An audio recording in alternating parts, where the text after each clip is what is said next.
Hello everyone and welcome back to Anglais Facile, the channel which is all about helping you to speak English exactly like a native English speaker.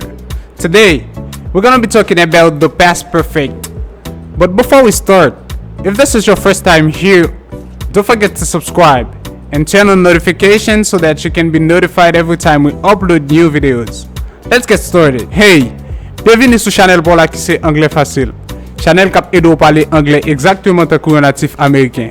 Dans la vidéo aujourd'hui, nous allons parler de past perfect. Mais juste avant que nous commencions, si c'est la première fois que vous visitez la chaîne là, pas oublier abonner et activer cloche notification pour capable recevoir notification chaque fois nous sortons une nouvelle vidéo. On commence. The past perfect is used to describe an action that happened in the past before another action in the past. Let's take a look at a couple of examples so you can understand better.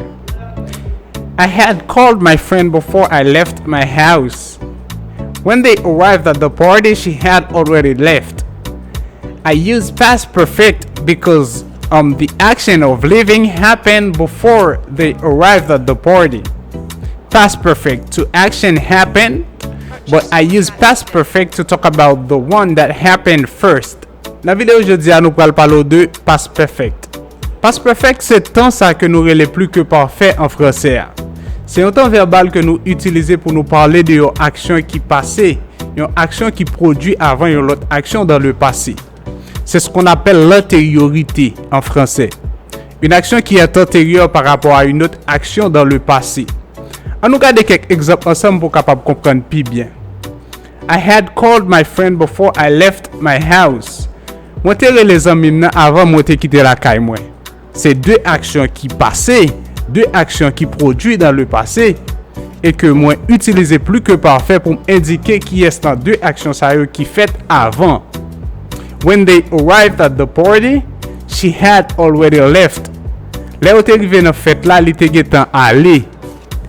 Moi utilisé plus que parfait parce que li allé avant y arrivé dans fête là. C'est deux actions qui faites dans le passé et que moi utilisé plus que parfait pour indiquer qui est dans deux actions qui faites avant.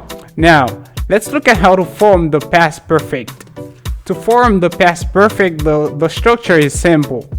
First, we use the subject and then we add had plus the past participle of the verb.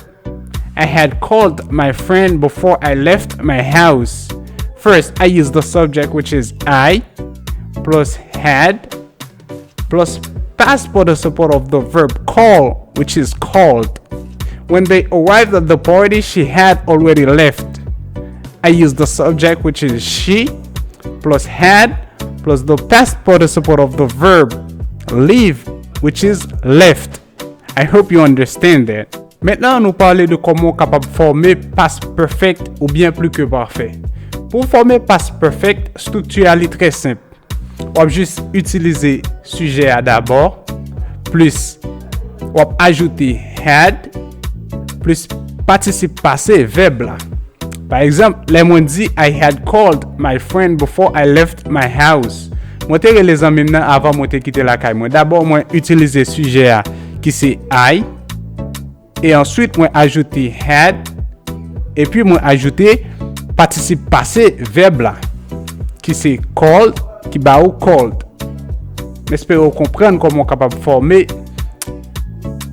past perfect qui c'est plus que parfait en français. Thank you very much for watching this video about the past perfect tense. I hope you enjoyed it. If you did, don't forget to let me know in the comment below. Merci parce que tu as décidé de regarder vidéo ça. J'espère que vous remène et si vous remène pas oublier faire comme ça dans commentaire. Merci beaucoup. Après dans l'autre vidéo.